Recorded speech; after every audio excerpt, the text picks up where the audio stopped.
Last week there was a Thanksgiving service out in Washington State, in my daughter's father-in-law is a pastor in Washington State, and they had a Thanksgiving service, and they had a period of testimonies like we just did, only they told the people ahead of time so they could prepare. And one of the couples, an elderly couple, we were watching it because we heard that our grandson Aiden, Redemption, had given a little testimony, and we wanted to see that. But when they broadcast the service, there was an elderly couple. The pastor's named Richard, and his son is named Luke, and Luke is the youth minister. Anyway, the elderly couple said, "We just thank the Lord that we met the Lord as our Savior. We were so lost without Him. We're so grateful that Luke came to our house and knocked on the door." I thought, wow, what a wonderful thing to think that you could be used of the Lord to introduce somebody to the Lord. And then we got to hear little Aiden Redemption's testimony too, and he thanked God for the world that God created. And I'm grateful for the world that God created. I want to bring a message to you today from Psalm 65, which I call the John Sloan painting of Scripture. I wish I could show you an adequate copy of a John Sloan painting that I love. I love mountainscapes and I love seascapes. I love to go to the forest, to the Great Lakes, but I think most of all, I love countryside. I just love rolling countryside. I love farmland. On the way to Kalamazoo to spend time with my parents yesterday, I drove through harvested farmland. It's like where the beans were, it's shaved, and where the corn was, it's stubble, and the trees around the edges of the fields are brown and rust, and the sky's blue, and on the way home it was all covered in white. All of it just tugs my heart to God. I love the matter of fact that where we live right now is a special, you'll probably get tired of me talking about that, but it's special to me. We used to drive out this way to visit my parents, and I would drive through the countryside southwest of town and think, this is the most beautiful countryside. I love driving through this countryside. My parents are so blessed to live out here, and then the Lord would put us here. It's just a special blessing. I just love the countryside. When Lois and I were raising our kids in Ohio, thank you for your testimony that you didn't offer to give. Lois and I have a deal once a decade. Years ago, I have a friend, you knew Levi Wisner. His wife Phyllis was a quiet woman of deep faith and sincere love for the Lord and her family. And he was in our church once, and he said, "I'm going to ask Phyllis to testify." And Phyllis was quiet, and he just said, "I'm going to ask you to testify." So just like she gave a word of testimony, and it was the sweetest thing. And I thought, that's a good idea. I'm going to do that because Lois won't volunteer. But I know her heart. I know her gratefulness of her heart. And to hear it is always a blessing to me. And so every once in a while, at a great while, it's been probably 10 years, I asked Lois to testify. So, I'm always grateful to hear that. Sometimes she says things when she testifies that she wouldn't otherwise tell you. So that's a little secret of mine. And I thank you, Lois, for your testimony and for your faithfulness. And even if you have poor choices in teams, you're a good egg. And, we lived on the end of a dead end road in Ohio. The Lord had given us a place to live that was a farmhouse on the end of a dead end road, and it was really a humble place, but it was a beautiful place. And I used to love to take a walk. And when I went out for a walk one day in the fall of the year, it was just right after the leaves had blown off the trees for the first time. I'd never seen that area in the fall of the year. And there's an old road grade that we would follow that went back to where there was a bridge that washed out, and so the road wasn't in use, so it was a perfect walking path. You could walk back for 2 miles around the outside of this hill, along this grade. But now the leaves had blown down, so you could see things you had never been able to see before. And on this beautiful autumn day, I was walking alone back that grade early in the morning, having a time with the Lord, having a little New Testament in my pocket, and I was walking along and I looked out over the valley that I'd never actually seen before because it was shrouded by the leaves. And now the leaves were gone. And when I saw the valley, it literally caught my breath away because it was just so beautiful. And I looked down into that valley, and they had harvested the corn, and a river ran through the valley, and it was just golden in the sun, and it was just so beautiful that it almost made me weep. And I took my New Testament out of my pocket and read the Psalms that correspond with today, which had been my custom often. And that's when I discovered Psalm 65. It was as if the description in the end of Psalm 65 was just before my eyes. And then later, when I discovered this favorite painter of mine, John Sloan, I discovered that he also must have had this in his heart because he often paints scenes just like that. There's this picture I'm going to describe to you. A favorite of mine is it's an autumn scene, and there's an older man in the picture, and there's a stone wall, and he's standing by the stone wall, and he's looking down over this beautiful valley, and it's in the rust and gold of the year in autumn, and there are corn shocks in the field, and beside him is a little boy. And they're just looking out over this beautiful field, and when I see that painting, I think of Psalm 65. Allow me just to read again from verse 8. You make the going out of the morning and the evening to shout for joy. You visit the earth and you water it. You greatly enrich it. The river of God is full of water. You provide their grain, for so you have prepared it. You water its furrows abundantly. You settle its ridges. You soften it with showers and bless its growth. You crown the year with your bounty. Your wagon tracks overflow with abundance. The pastures of the wilderness overflow. The hills gird themselves with joy. The meadows clothe themselves with flocks. The valleys deck themselves with grain. They shout and sing together for joy. It's one of the Bible's most beautiful descriptions of my favorite places in the world. The fruitful countryside, the bounty of the earth, the beauty of the earth. And why is this here? Now, this is the sermon today. Why is this here?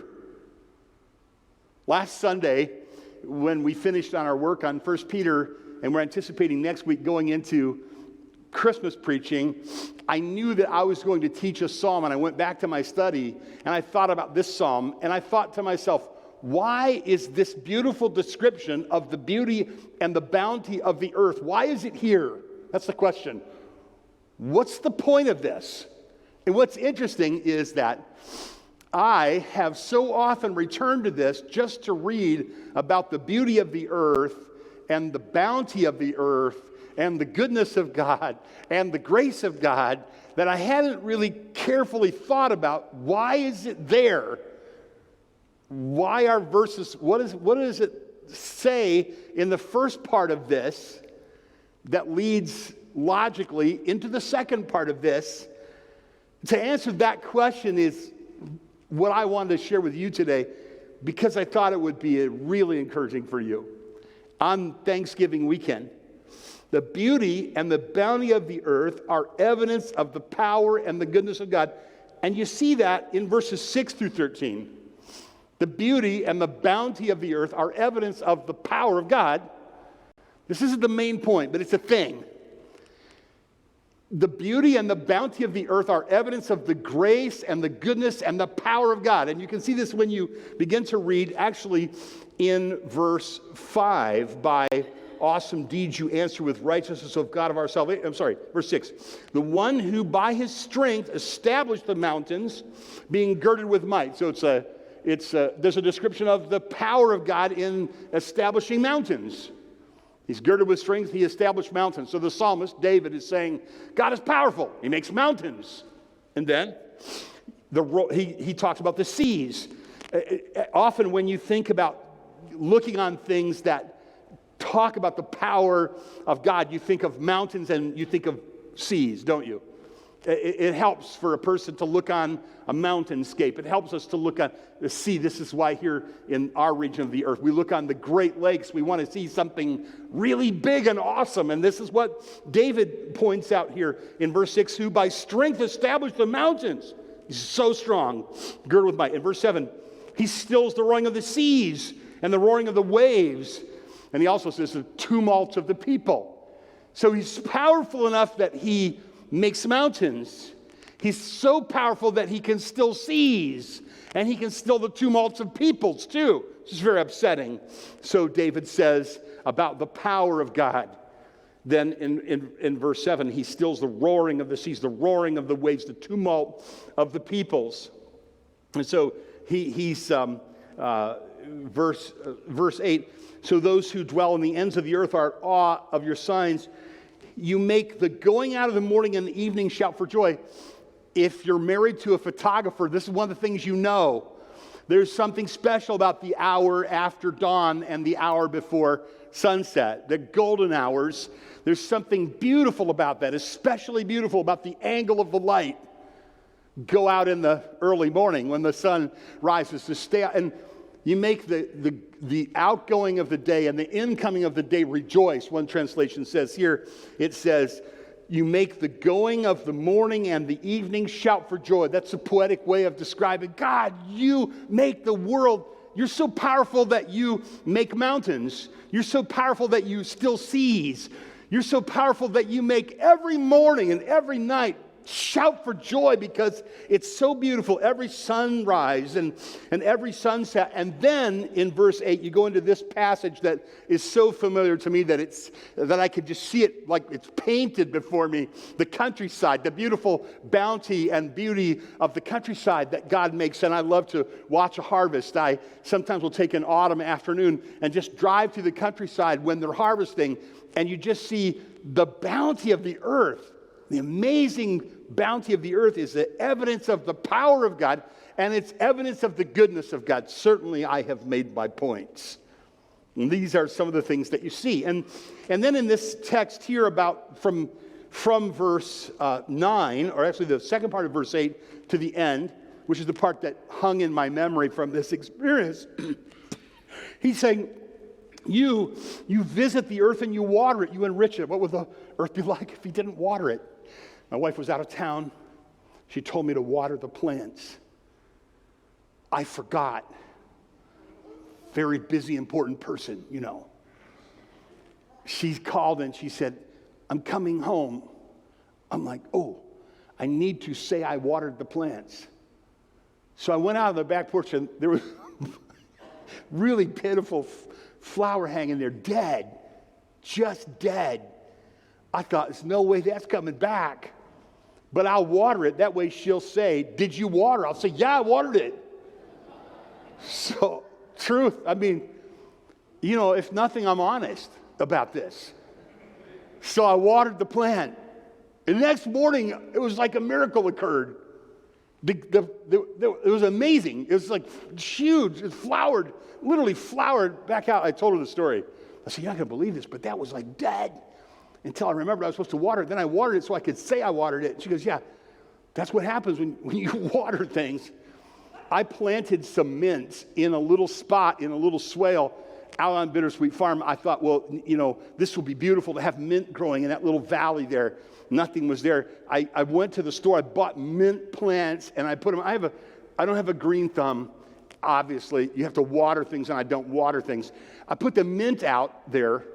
And then I kind of watched them a little bit. And in the spring, I thought, look at that. I saw the little sprigs there, brown sprigs there where they had died. And a little bit later on, I went out there and I realized they had rhizomes. They'd come up again. I was really exultant about that. Lois got home from work. I said, my mint lived. You want to see it? She's like, anybody can grow mint. Mint grows itself.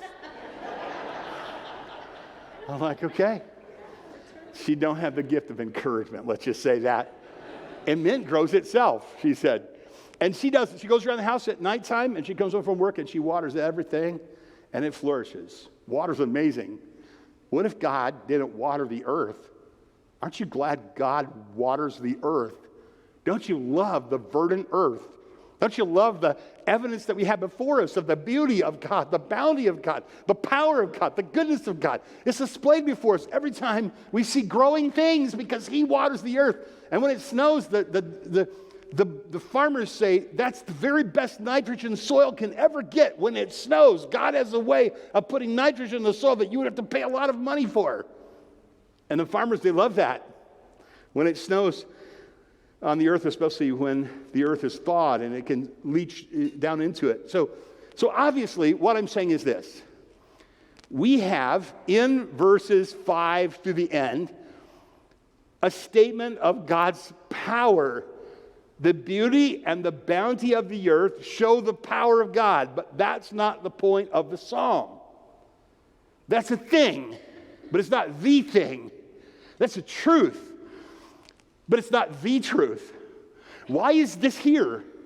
Why did God put this beautiful description of the beauty and the bounty of the earth, the power of God, and all of those beautiful descriptions? Why did he put it there? Why did he inspire David to write that? Well, obviously, we see it when we read the first part. Praise is due to you, O God, in Zion. To you shall vows be performed. O you who hear prayer, to you shall all flesh come. When iniquities prevail against me, you atone for our transgressions. Blessed is the one you choose and bring near to dwell in your courts. He shall be satisfied with the goodness of your house, the holiness of your temple. By awesome deeds you answer us with righteousness, O God of our salvation, the hope of all the ends of the earth and the farthest seas. Why did David write the second part of that psalm? And I'm approaching it backward, obviously. It's because what David was saying was God, in the beauty and the bounty of the earth, we see the power of God. And the God who pours bounty on the earth can fully satisfy every human heart on earth. The God who makes beautiful valleys, who puts in place mountains, who puts in place oceans, can still the ocean, who makes the sunrise beautiful and the sunset beautiful, can satisfy every need of every human heart throughout all the earth. That's why David gave this description, so that we would know that that God can satisfy our hearts. That's pretty cool, huh? When I saw that last Sunday morning, Sunday afternoon, I was like, I can't wait to tell them that. God can every legitimate desire that God ever stirred in any human heart can be satisfied by this one who girds himself and makes the mountains and who stills the sea and who sends the sunrise and the sunset and the bounty of the earth and the beauty of the earth and the glory of the earth. This God who pours out bounty on the earth can satisfy every human heart on earth. Notice the phrases here. O God of our salvation, hope of all the ends of the earth and the farthest seas. Verse 8. Those that dwell in the ends of the earth. Verse 2. O you who hear prayer, to you shall all flesh come. What am I pointing out here? I'm pointing out the phrases here, the key phrases that are saying something really politically incorrect and shocking. Our God that we serve is not an American God. He is not a localized God. He's not a localized deity. God, the claim is the God of all the ends of the earth, every people, everywhere, throughout all time. He can satisfy the deepest desires of their hearts. This God, who can do all that other stuff, can satisfy your heart. Now, I know what some of you are thinking. You're thinking, I wonder if he knows how unworthy I am. I wonder if he knows how bad I am. What if he knew the bad stuff? Notice this. Praise is due to you, O God, in Zion, and to you shall vows be performed. O you who hear prayer, to you shall all flesh come. Listen, when iniquities prevail against me, you atone for our transgressions. Do you see it? So here's the idea. The last chunk of this psalm is saying, the one who made the beauty and the bounty of the earth is very, very good and powerful. The first chunk is, he's so powerful, he can satisfy every human heart, the need of every human heart on earth. And this other piece is, even those who have sinned grievously against him, transgressions have prevailed against him. You ever feel like you lost in the battle against sin?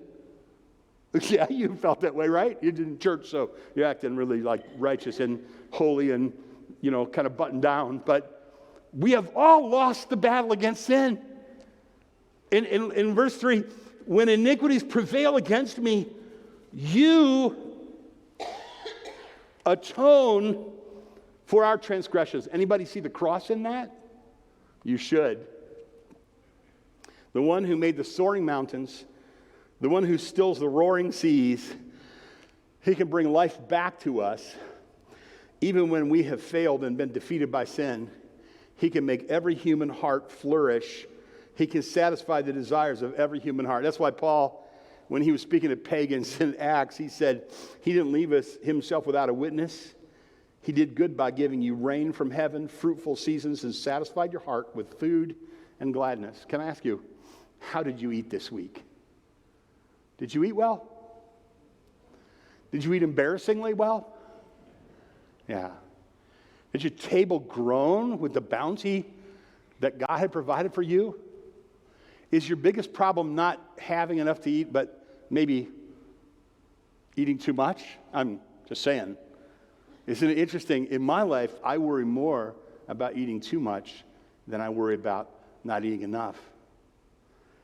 My car started this morning, right on the first push of the button. My house is warm. I have people who love me. I have food, more than food than I need. My bills are paid. And my sins are forgiven. And my heart is satisfied. So there's this guy, he's a farmer in Kentucky. His name is Wendell Berry. An interesting guy. He's been doing something for years, many, many years. On Sunday, he worships God. He happens to be a Baptist from Kentucky. I think everybody in Kentucky is Baptist. Church of Christ and Baptist. Wendell Berry is a Baptist farmer, poet, writer from Kentucky. He goes out on every Lord's Day. He calls it the Sabbath, and he takes a walk. And then he comes back in after his Sabbath walk, and frequently he writes a poem. He's collected these poems together in a book obviously called Sabbath Poems. He takes a walk on Sunday after church. He comes home and has dinner. Then he sits down and he writes a poem. And those have been gathered into a beautiful volume called Sabbath Poems. Something about that just stirs my heart. And I want to be that guy. I want to be that guy that takes a walk on Sunday afternoon. And he's quiet before the Lord and says, God, you're the God who made all the beautiful things I've ever seen. The bounty of the earth, the beauty of the earth. You're gracious, you're good, you're kind, you're powerful. You have satisfied my heart, even though I have sinned against you. Thanks be unto God. And I commend to you a practice, maybe like Wendell Berry's. I decided a couple years ago that I would write out prayers to God on the Lord's Day. And maybe you could, at least in your heart this afternoon, maybe you want to stay inside and look out over the snowy fields and make yourself a cup of tea. But wouldn't it be wonderful for you to say, God, you're so powerful and you're so good. You made the bounty of the earth. You made the beauty of the earth. You're powerful enough to speak mountains into existence. You're powerful enough to still the sea. You are creative enough to make beautiful sunrises and beautiful sunsets. And you have satisfied my heart, even though I have sinned against you. John Lemon is going to come and pronounce a benediction over us today. There'll be here people that will be waiting to pray with you. If you'd like to have somebody to pray with you, let's stand together while John Lemon comes and pronounces a benediction.